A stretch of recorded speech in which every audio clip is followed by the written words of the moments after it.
Timothy, commonly referred to as Tim by his buddies, glanced at his cell phone upon receiving a message from Candice, or Candy as she preferred to be called, his spouse of half a decade. He had just secured a service contract with a major company in California, with branches across the nation.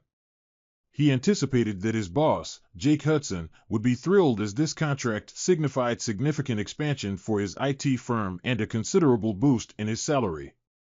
Perhaps now, he mused, he and Candy could finally begin their planned journey of starting a family. Yet he harbored concerns, which had been nagging at him since he and his wife joined Jake on a camping trip a little over a week ago. There was a subtle change in her demeanor upon their return from the trip. It seemed her mind was preoccupied with something else most of the time, and she had become slightly irritable with him. However, there was more.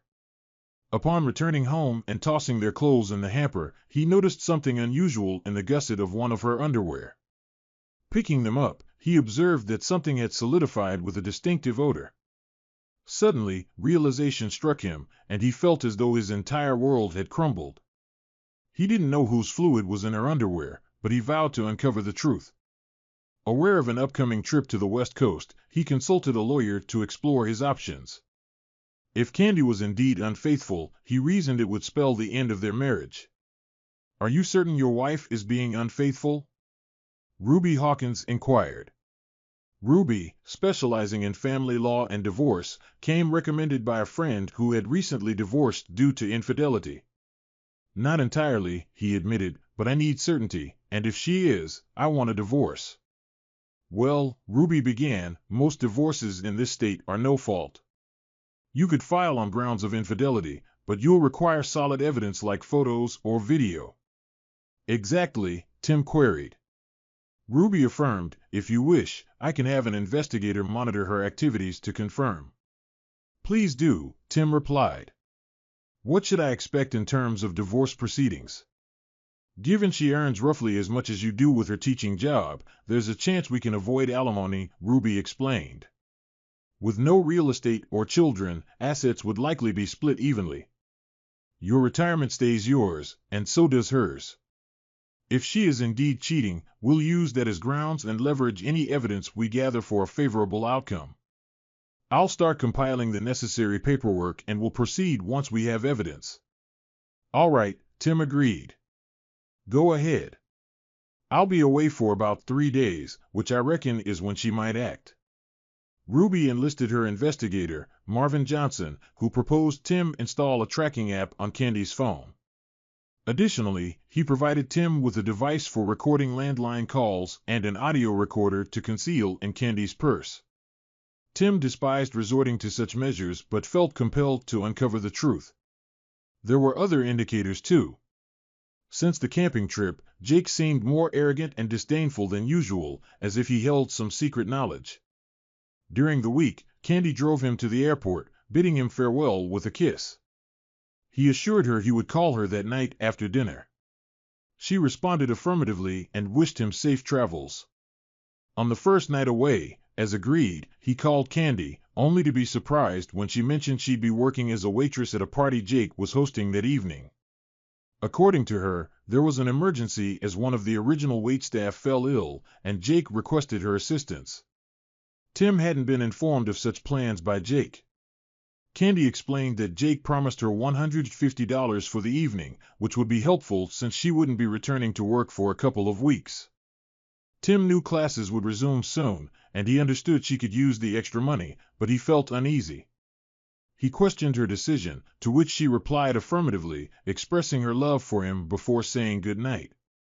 After ending the call, a knot of worry formed in his gut. He decided to phone the investigator to inform them about Candy's new job. "Just wanted to inform you, Candy's been asked to waitress for a party at Jake Hudson's house," Tim stated. Marvin confirmed that they would keep him posted, and Tim thanked him before ending the call. The next day, he called Candy's cell but got no answer. He also tried the house phone, reaching only the answering machine. Surely she didn't spend the night with Jake, he thought. However, his hopes were shattered when he received an email from Marvin that afternoon. "Candy spent the night at Hudson's house, and she's still there," the email read. and she was quite busy the night before. I've attached a couple of photos, but I want to warn you they're pretty graphic. I'll give you my full report when you return." Tim opened the attachments, and his heart sank. There was his beloved wife of 5 years, engaged in explicit acts. One involved Jake, while the others were colleagues he once considered friends. The second photo showed her sprawled on the floor. Tears streamed down his face as his hands trembled. He couldn't believe what he saw. Timothy, known as Tim to his friends, tried calling her phone again, but it went straight to voicemail. He also dialed the house phone, encountering only the answering machine. Leaving no message, he sought solace in the hotel bar. The next morning, he checked the tracker, confirming Candy's phone remained at Jake's house.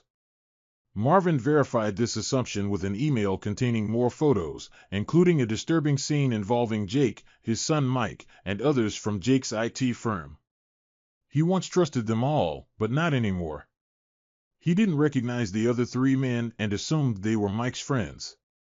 Concluding his business in California, Tim left the hotel, contract in hand, and caught an early flight home.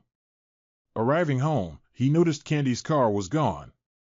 Checking the tracker, her phone remained at Jake's. Inside, he changed clothes and called Ruby's office. To his surprise, Ruby's receptionist informed him that she was available and could see him that afternoon. Tim called Candy's cell and was startled when she answered, sounding out of breath. He asked her where she was, and she claimed to be at home catching up. Shocked by her blatant lie, Tim informed her that he was done in California and on his way home. Candy expressed excitement at his return and suggested that she pick him up at the airport when he lands. However, Tim declined, telling her not to bother and that he would grab a taxi. After ending the call, he wondered if she noticed his lack of affection. Shaking his head, he left the house to see Ruby. Candy glanced at her phone after Tim hung up. His usual "I love you" sign-off was absent, and his tone seemed distant. She had intended to leave after the first night, but the allure of being between Jake and his son was irresistible. She justified it to herself as something she owed to her own desires. She assumed it would all end once classes resumed, and Tim would remain unaware. Thus, she spent the following day and night with Jake and his son Mike. While Jake briefly left for work, the next day Mike kept her occupied and even arranged for friends to join for a group encounter. Upon Jake's return, she was in bed with Mike. On Jake's bed, joining in, Jake suggested sending Tim away more frequently. "I have classes soon," she explained, "so I won't be available on weekdays. I can't risk it while Tim's at home." "Why not?" Jake jested. "Perhaps he'd enjoy seeing you with other men for a change." They chuckled at the notion. Admitting her attachment to Jake, she affirmed her love for Tim and reluctance to hurt him. Jake proposed arranging for Tim's absence over weekends, allowing her to spend time with them. "But Tim will find out eventually," she voiced. "He's not oblivious." "Don't fret," Jake assured, reaching for his camera. "I'll handle him." "Just one condition," he added. "What's that?" she inquired. "You won't be in bed with him anymore," Jake declared. "You're ours now, got it?" "How do I manage that?" she questioned. "You'll think of something," Jake dismissed. "Use an excuse like a headache." "I'll try," she acquiesced. Unaware of the surveillance, they remained oblivious to a van across the street with many cams recording their actions. Tim's devastation upon seeing the evidence Marvin compiled was profound. In addition to photos, there were videos showcasing her acts with multiple men, far beyond what she would do with him. His love for her evaporated as he pondered her behavior. Ruby attempted to console him, but his anguish persisted. How could she change so drastically after 5 years? What did he do to deserve this? And Jake, whom he once considered a friend, now revealed his true nature. "I'll initiate divorce proceedings," Ruby suggested, citing infidelity. "We could also file for alienation of affection against Jake and your colleagues. Although these cases are often challenging, I believe we can secure a favorable settlement." "Do whatever is necessary," Tim responded. "Just don't make any reckless moves," Ruby cautioned. I don't want to bail you out of jail. I won't, Tim assured. When will the papers be ready? I'll have everything prepared in a couple of days, Ruby assured him. Meanwhile, try to maintain normalcy with your wife. I'm not a great actor, Tim confessed. I won't touch her again. Who knows what she's caught from all those men? Tell her you're not feeling well, Ruby suggested. That should buy you some time. Tim agreed with a nod. Yeah, okay, he replied. Thanks. Leaving Ruby's office, he felt somewhat relieved, but still queasy. In his car, Tim realized he couldn't continue working for Jake or being around the men who betrayed him. He found the number he needed in his contacts and dialed it, hoping for the best. Carlson, the voice answered. John, it's Tim Burns, Tim said. Tim, how are you, my friend? John asked. Not great, Tim admitted. Listen, is that position at Empire still available? John Carlson had long sought to recruit Tim, but Tim's loyalty to Jake had kept him from considering it. Now that loyalty was gone. Absolutely, John confirmed. Are you finally joining an established company? Something like that, Tim replied. I've realized I can't stay at my current job. I'm sorry to hear that, John sympathized. Can I help? Just give me a job, Tim requested. I'll work as hard for you as I did for Jake. Done, John agreed. How about starting on Monday? Perfect, Tim accepted. Great. Why don't you and your wife join us for dinner tonight? Rose will make her famous lasagna, and we can discuss your compensation package, John proposed. I'd love to, but I can't bring candy, Tim declined. Oh, John inquired. What's wrong? I'd rather not discuss it over the phone, Tim said. But I can explain more tonight. Of course, John understood, sounding concerned. Rose is a counselor. Maybe she can help. That sounds good, Tim acknowledged. I'll let Rose know. Can you come by at 6:30? John asked. Absolutely, Tim confirmed. 6:30 it is. Thanks, buddy. My pleasure, John replied. Feeling a weight lifted, Tim drove home. Not finding Candy there, he entered, showered, changed, and penned his resignation letter. Candy arrived around 5 p.m., noticing Tim at his computer. She leaned in for a kiss, but he turned, and she landed on his cheek. Is everything okay? She asked, surprised. Not really, Tim admitted. I'm not feeling well. Maybe it's jet lag. I'll sleep on the futon tonight. Sleeping out? She queried. Where are you going? I have dinner plans, Tim answered. Are you meeting someone? She asked, sounding concerned. Are you accusing me of cheating? Tim countered. No, I've never cheated on you, and I never will. Can you say the same? She recoiled in horror, doubting if he knew. He couldn't possibly know, she reassured herself. No, I can't, she replied. Tim remained unconvinced. So, how was your trip to California? She asked, attempting to change the subject. Successful, he replied. And how did your gig at Jake's house go? It went smoothly, she responded. Even though it was challenging, it was still enjoyable.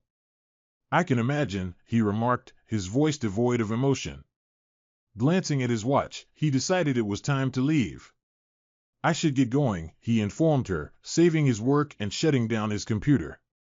Standing up, he walked past her without a word and entered the master bedroom to change into something less casual. Upon returning, Candy was seated on the couch. How long will you be out? She inquired. I'm not sure, he replied. Don't wait up for me. Goodbye. Grabbing his keys, he exited the house.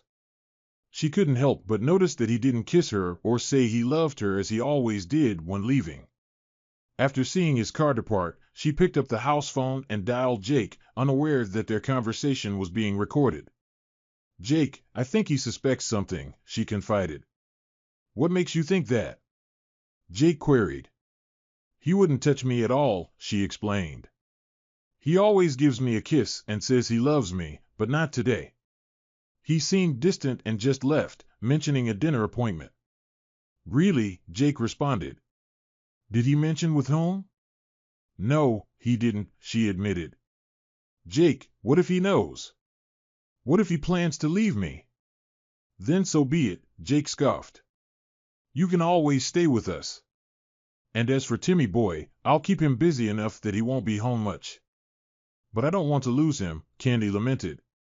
I love him. Yeah, your actions over the past couple of days really show that, don't they? Jake retorted. That's not fair, Jake, she protested. I know what I did with you guys, and yes, I enjoyed it, but I still love him. I don't want to lose him. Sure, Jake dismissed her concern. Let him cool off. Eventually, he'll come around. And if he doesn't, well, we can handle that too. You're not gonna hurt him, are you? She worried. Not explicitly, Jake assured. We'll just need to make him see things our way, and you'll play a part in that. What? Candy was taken aback. That's right, Jake confirmed. When the time comes, you'll help us make him understand. Remember where your loyalty lies. And remember, I have videos that could cause quite a scandal if they were to surface. You wouldn't dare, Candy protested. Oh, I would, Jake asserted. I have footage from the camping trip and other compromising situations. You belong to me, so it's up to you to keep Timmy boy in line. Feeling trapped, Candy reluctantly agreed. Okay, Jake, she conceded. But please don't hurt him. Jake smirked over the phone. Sure, he dismissed her concern, ending the call. Meanwhile, Tim arrived at the large, two-story home where John and Rose Carlson resided. He exited his car, bringing along the bottle of wine he had picked up on the way. John greeted him at the door, graciously accepting the wine. Come on in, Tim, John welcomed him with a smile. And thank you. It'll be put to good use tonight. Following John inside, Tim was introduced to Rose, who was waiting in the dining room with her lasagna. Tim, this is my wife, Rose, John introduced. Rose, meet Tim Burns, our new account representative. Tim shook Rose's hand as John opened the bottle of wine. Nice to meet you, Tim, Rose greeted him with a smile. Pleasure's mine, Mrs. Carlson, Tim replied. Please, call me Rose, she insisted. Mrs. Carlson sounds too formal. Seated at the table, Rose served up portions of lasagna while John poured the wine. Tim expressed his gratitude, acknowledging the delicious meal. This is the best lasagna I've ever had, he complimented. I'm pleased you enjoyed it, Rose remarked. It's one of my specialties. So, Tim, I don't mean to pry, but I'm curious why you left Jake so abruptly. Did something happen? Tim nodded before elaborating. Yeah, something happened, he admitted. Please, Tim, share with us, Rose encouraged. Taking a moment to collect his thoughts, Tim recounted the events. That's tough, John sympathized. I can relate. I've been through something similar, though under different circumstances. What's your plan now, besides changing jobs? I've consulted a lawyer, and I'm filing for divorce, Tim revealed. My attorney says it'll likely be an even split. Have you considered counseling? Rose suggested. It's beyond that point, Tim responded. I don't understand what's gotten into Candy. It's like she underwent a sudden transformation into someone I don't recognize. How are you coping with all of this? Rose inquired. Not very well, Tim confessed. My lawyer advises me to act normally around Candy, but it's challenging. I can't even bear to look at her. Perhaps counseling could help, she suggested. I might consider it, Tim acknowledged. John is right. Rose is the best in the field, John interjected. I believe she can assist you through this if you're open to it. Plus, it's covered in your benefits package. That's a positive, Tim chuckled. I'm serious, John assured him. Rose was invaluable to me during a tough time. I'm confident she can support you too. Addressing Rose, John asked, "Can you fit him into your schedule?" "Absolutely," she confirmed. "I propose an hour per week." "How does that sound, Tim?" After considering the offer, Tim agreed. "All right, I'll give it a try," he agreed. John smiled, patting Tim on the shoulder. "Good decision," he praised. "I'll ensure you have the necessary time for counseling. Coordinate with Rose and let me know your arrangement." "I will," Tim affirmed. "Thank you. Now, if you don't mind, dear, Tim and I will adjourn to my office to discuss his new position," John announced. "Of course, I don't mind," Rose replied with a smile. "I'm excited to collaborate with you, Tim." "Thank you," Tim expressed as he stood with John. They proceeded to John's home office, where he poured them each a snifter of brandy. Over the next 2 hours, they hashed out details of Tim's new role. By the end of the discussion, Tim felt empowered, as though he were reclaiming control of his life. After shaking hands with John, Tim returned home. It was around 10 p.m. when he pulled into his driveway, noticing the lights were still on. He hoped Candy was alone. Entering the apartment, he found Candy on the couch.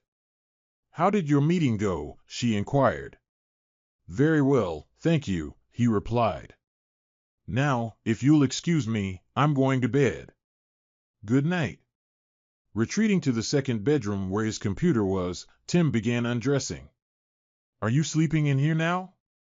Candy questioned from the doorway. "Yes," Tim confirmed. "I'm still not feeling well, so I'll sleep on the futon." "Is that all right?" Sure, I suppose," she responded. "It's just that you've been away for 3 days, and I was hoping we could, spend some time together." "I'm not feeling up to it tonight," Tim stated. In truth, the thought of physical closeness with her made him uncomfortable. "Okay," she murmured softly. "Maybe tomorrow?" "I'm not sure," he replied.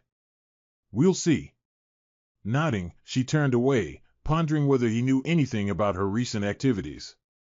The next day, Tim arose before Candy, prepared his resignation letter, and brewed a cup of coffee. Seeing Candy's purse on the kitchen counter, he grabbed the audio recorder, then downloaded the previous day's phone call. He left the apartment without saying goodbye or expressing affection to Candy. As he departed, Candy heard the door close and lay in bed, tears streaming down her cheeks. Upon arriving at the office, Tim kept to himself. After exchanging greetings with the secretary, he retreated to his office and shut the door. While packing his belongings, Jake entered the room. "What's this?" Jake queried. Tim reached into his briefcase and extracted 2 envelopes.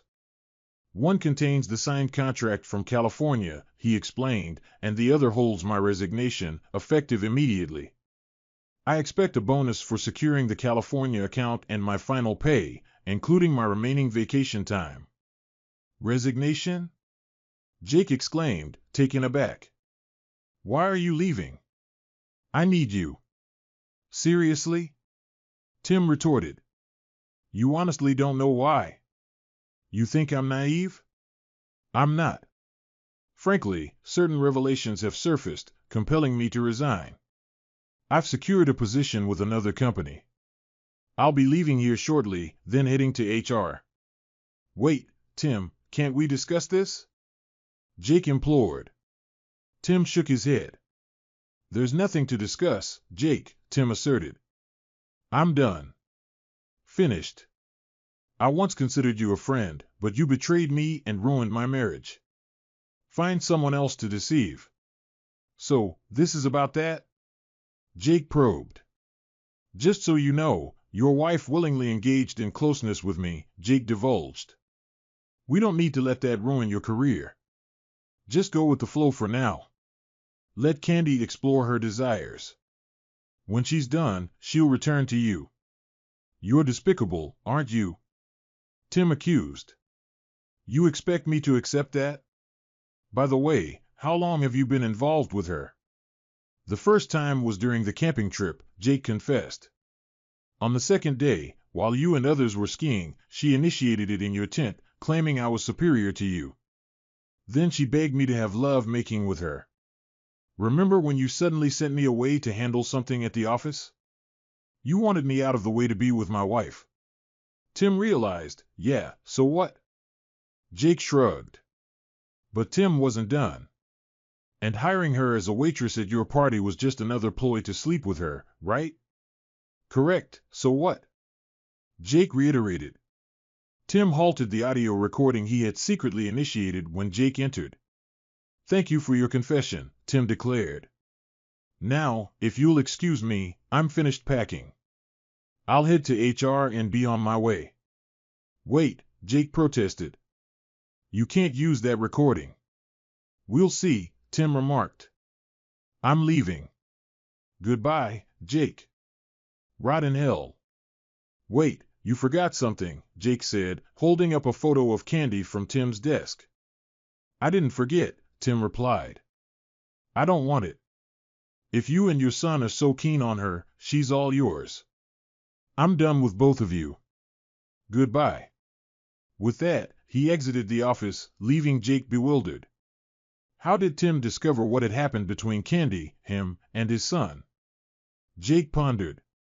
What do you mean you resigned? Candy demanded when Jake called. He handed me a signed contract and a resignation letter and left, Jake explained. He knows, Candy.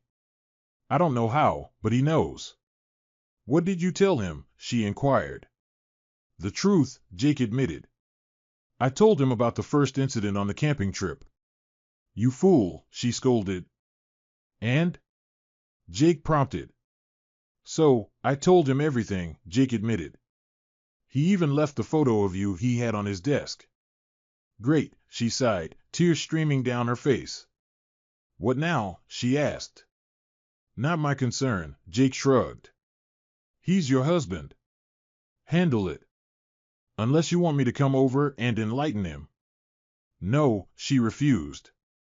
You've done enough. Thank you. Stay out of it. I'll handle it. Or not, Jake said dismissively. After that, he ended the call. Candy glanced at her phone, tears streaming down her face. She dreaded the thought of divorce, but she understood Tim's stance on her infidelity. Determined to salvage their marriage, she sank onto the couch, her head in her hands, sobbing over her actions. A few minutes later, Tim arrived home. Spotting Candy's car, he scanned for Jake's vehicle but found none. Carrying his box and briefcase, he entered. He noticed Candy on the couch, but said nothing as he headed into his office. After locking the door, he checked for voice recordings, found one of Candy's conversation with Jake, and promptly forwarded it to his lawyer. Hello, Tim, she greeted when he called. I've just received your latest email. I'm filing your paperwork now. Good, Tim responded. When can they be served? If you'd like, I can arrange for them to be delivered late this afternoon, she offered. Will that work? It will. Thanks, he acknowledged. After hanging up, he retrieved his .45 caliber semi-automatic pistol from the weapons safe, more as a precaution than intent. In the kitchen, he placed it on the table. We need to talk, he stated, setting the pistol down for quick access. Is that necessary? She questioned, pointing at the weapon. I hope not, he replied. Just a precaution in case your lover decides to show up. My lover? She queried. Don't play coy, he retorted sternly. Sit down. We have things to discuss. Terrified, she obeyed, uncertain of her husband's intentions. Firstly, Tim began, someone will serve you with papers later today. Divorce papers.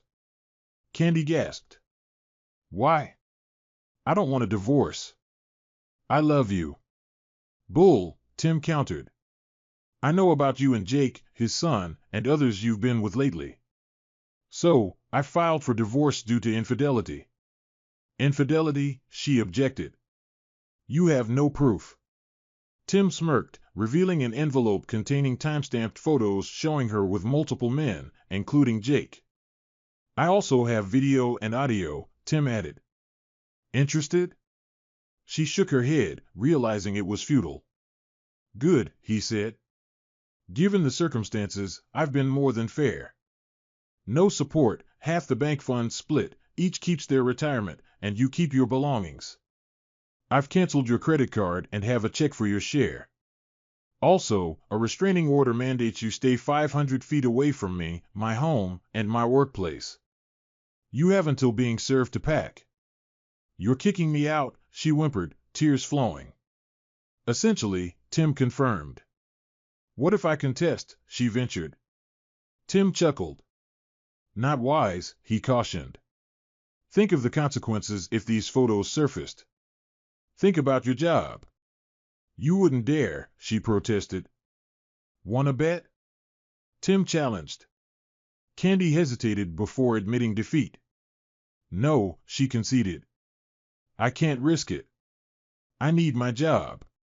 Exactly, Tim affirmed. 2 more things. What? She asked, resigned. You'll return your rings and drop my surname, he demanded. You've become heartless, she accused, removing her rings. You gave me cause, Tim responded. I just want to know one thing. What changed from a loving, faithful wife to this? She glanced down before speaking. It happened the second day of the camping trip, she recounted. You were out on the boat, and I was in the tent. Jake came by and saw me. I had undressed and was laying there trying to rest when Jake walked into the tent. He seemed embarrassed at first, seeing me undressed like that. We started talking, and then he exposed himself, and that was it. So, some guy with a bigger one than mine drops his pants, and you're on it like white on rice?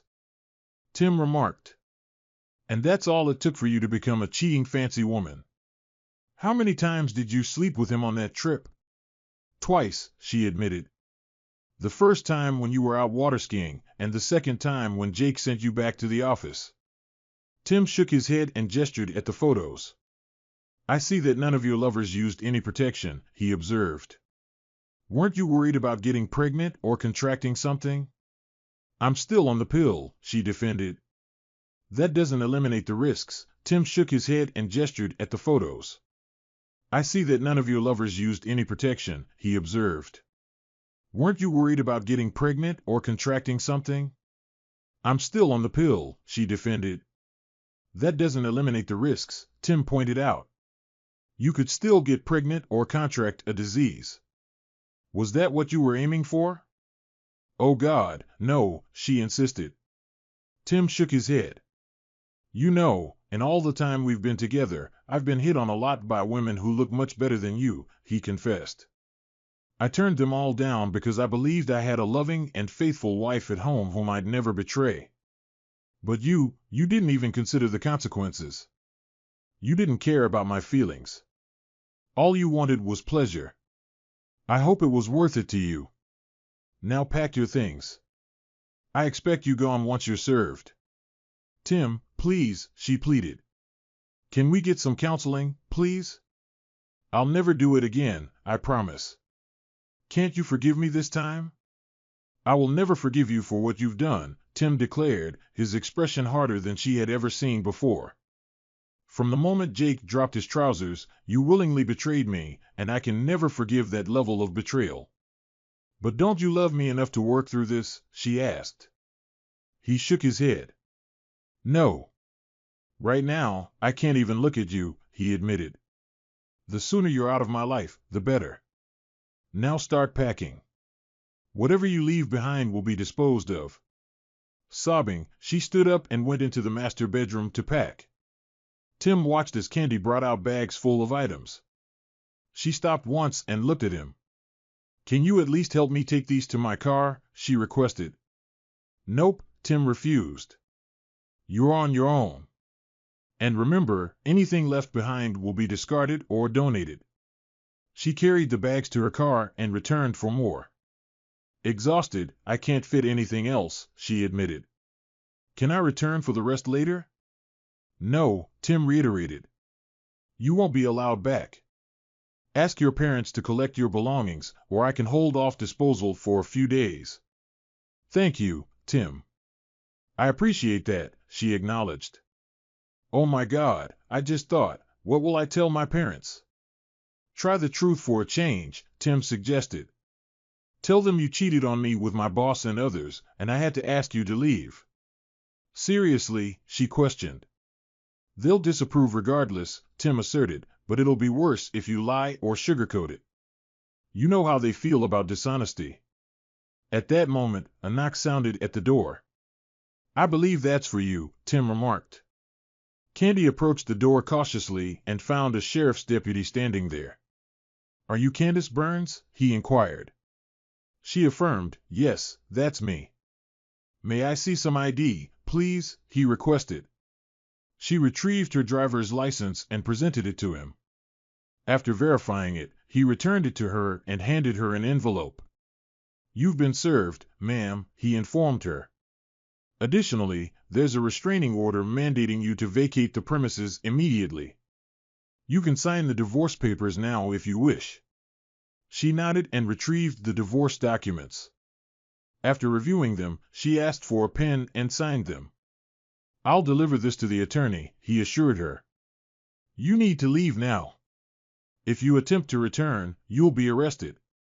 Do you understand? Yes, she replied, tears streaming down her face. She glanced back at Tim. I'm deeply sorry, she apologized. Yeah, me too, Tim responded. Goodbye. Goodbye, she whispered as she departed. The deputy nodded at Tim before departing. The following days were chaotic for Tim.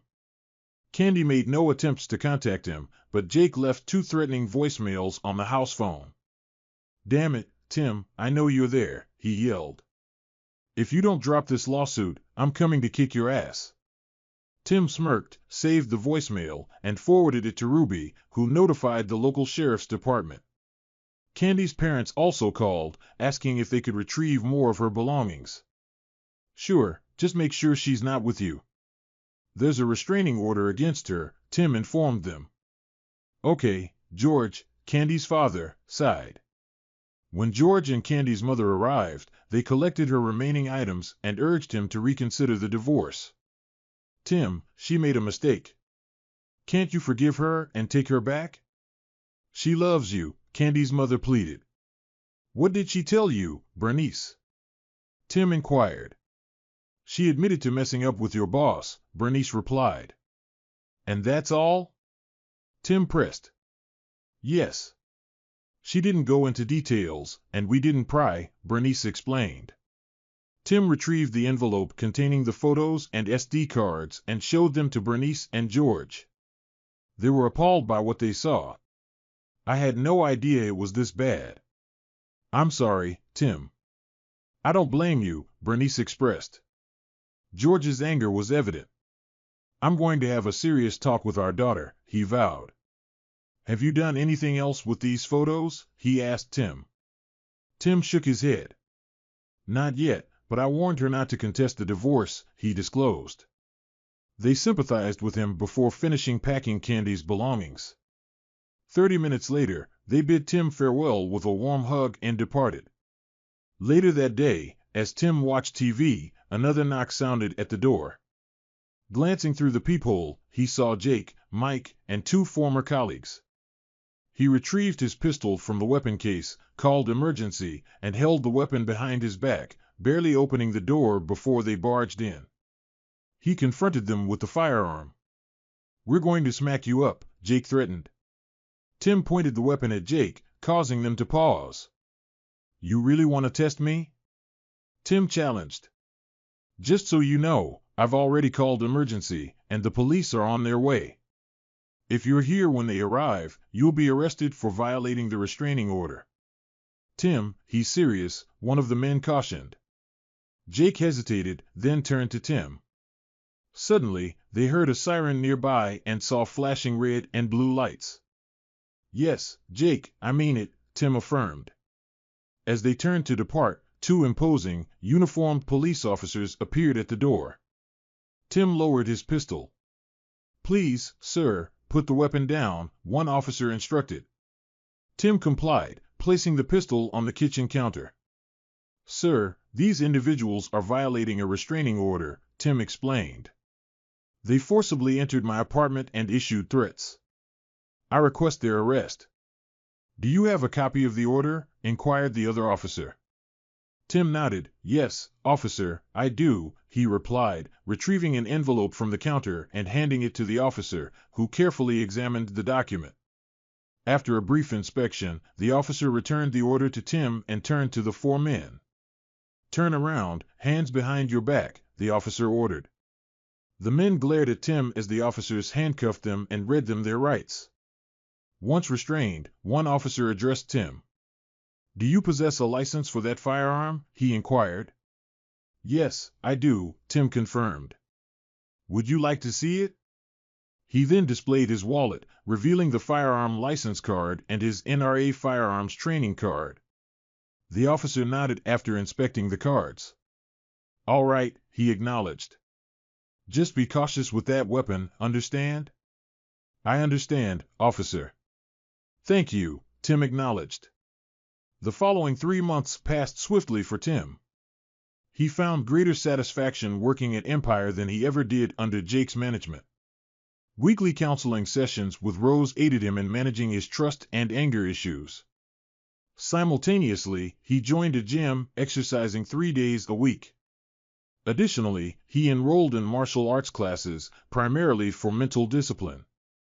Furthermore, he undertook a diet and exercise course recommended by Rose. The divorce proceeded smoothly, especially as Candy did not contest it.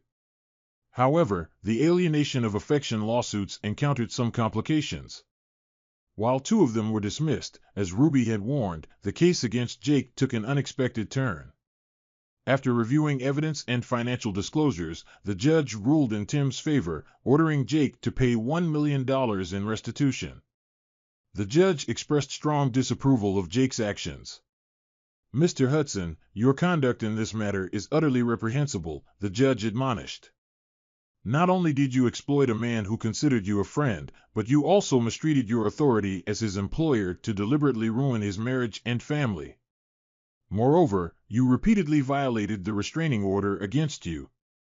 Therefore, I rule in favor of the plaintiff and order you to pay restitution in the amount of $1 million. Your Honor, this is highly irregular, Jake's lawyer interjected. Mr. Winthrop, this court finds Mr. Hudson's behavior not only irregular but absolutely despicable. The order stands, the judge affirmed. When must this restitution be paid? Winthrop inquired. Immediately, the judge declared. Unless, of course, your client prefers spending time in jail for contempt. No, Your Honor, my client will comply with the order, Winthrop conceded.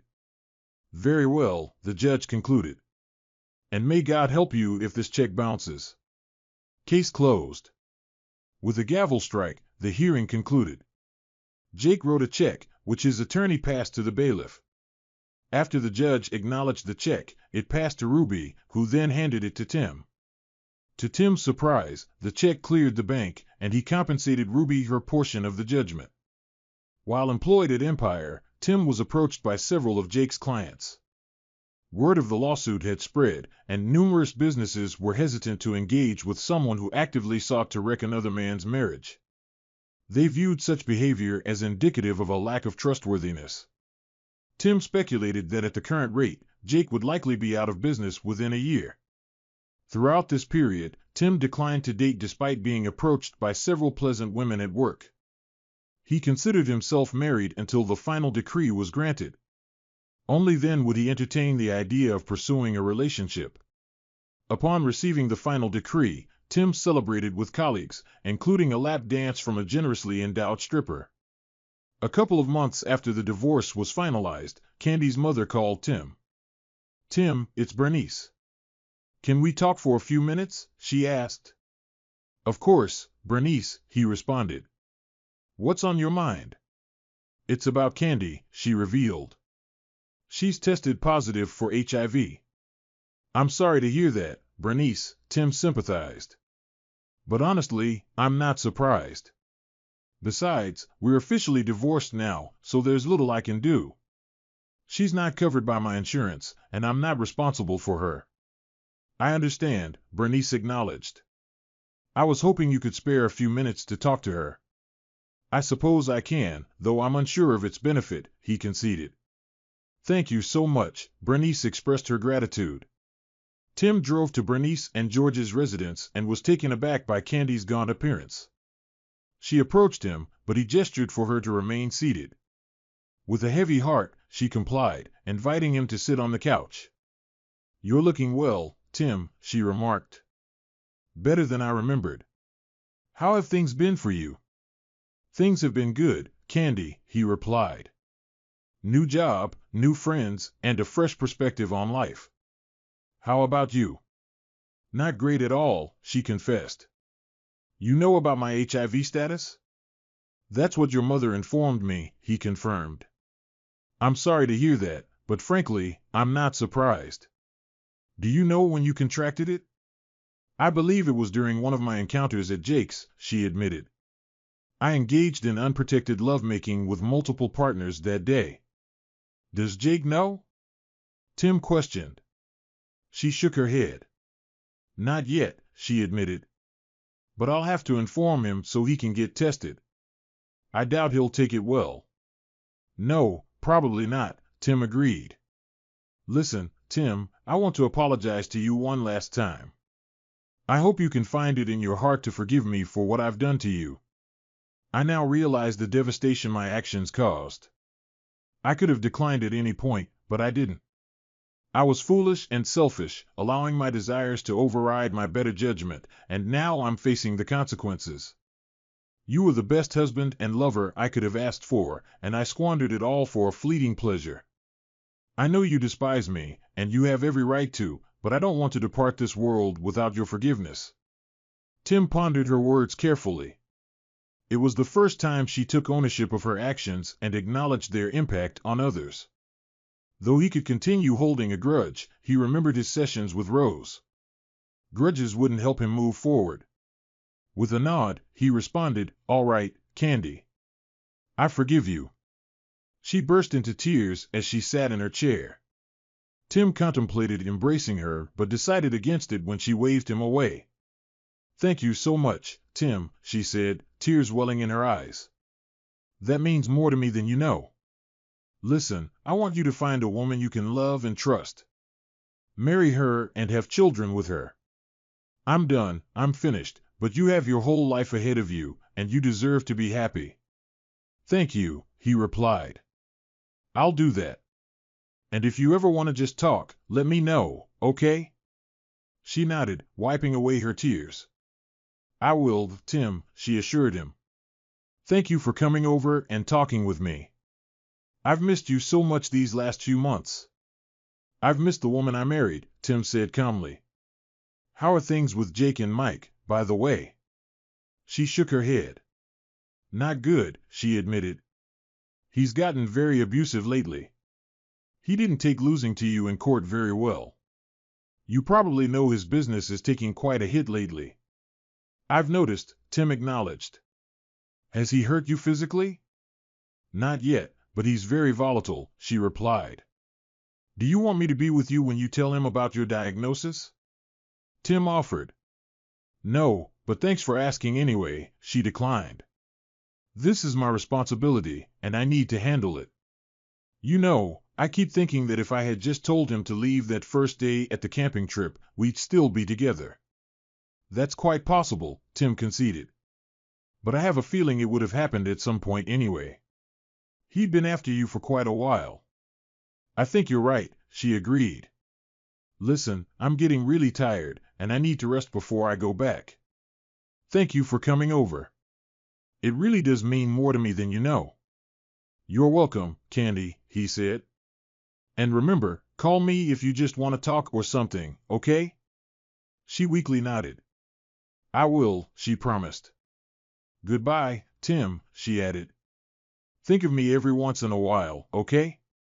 He sensed a hint of finality in her words and wondered if she was contemplating self-destruction. I will, he assured her. Just don't do anything foolish, okay? She managed to smile. I won't, she assured him. As he stood and headed for the door, Bernice approached him. Thank you, Tim, she said, embracing him. This means more to her than you know, and to me as well. You're welcome, Bernice, he replied. Keep an eye on her, okay? I will, Bernice promised. A couple of weeks later, Tim was seated on his couch, having dinner and watching the evening news when a report caught his attention. The bodies of a local businessman, his son, and a woman believed to be the man's lover were found earlier today in what police believe was a double homicide and self-destruction, the anchor reported. Jacob Hudson, president and founder of Hudson Consulting, along with his son and an unidentified woman, were discovered dead. All three suffered weapon-shot wounds. Police are investigating the incident, and further details will be provided as they become available. After overcoming his initial shock, Tim phoned Bernice. She answered the call in tears. Bernice, what's happening? He inquired. We just learned that Candy is dead, she replied. It appears that Jake shot her, then his own son, and himself. Oh my God, Tim exclaimed. I saw a report on the news and was hoping it wasn't her. I'm so sorry. It's her, Bernice confirmed. Do the police have any idea why it happened? Tim inquired. They're not entirely certain, she explained, but I believe she told Jake about her HIV diagnosis, and he snapped. Autopsies are underway. I'm truly sorry, Bernice, Tim expressed. I want you to know I never wished for this. I understand, Tim, she responded. Candy made her own choices and faced the consequences. Nonetheless, losing an only child is devastating. I take comfort in thinking she's in a better place now. Well, if there's anything I can do, please let me know, he offered. Thank you, Tim, she acknowledged. Candy's memorial service occurred a couple of weeks later, and Tim took time off to support her parents. According to the autopsies, both Jake and Mike were HIV positive, like Candy. Based on police findings, Candy disclosed her diagnosis to Jake, suggesting they get tested. Upon discovering they were also positive, Jake fatally shot her, then his son, and ultimately himself. Tim mourned Candy's pass away for a few days, reminiscing about their happier times together. Then, unexpectedly, Cynthia Stone, another colleague, visited him. Hey, cowboy, she greeted. Want to join us for happy hour tonight? You seem like you could use some company. Tim hesitated briefly, almost declining, but reconsidered. What the heck, he responded. I could use some good company right now. Sure, count me in. Great. Then meet us at the hitching post after work, okay, she suggested, smiling. I'll be there, he confirmed. Thanks for the invitation. As she walked away, he contemplated the cycle of life. Then he heard a familiar female voice in his mind. Go for it, big boy. She's into you, the voice suggested, surprising him. He scanned the surroundings but found no one. A shiver ran down his spine momentarily. No, he thought to himself. That can't be possible. Or can it?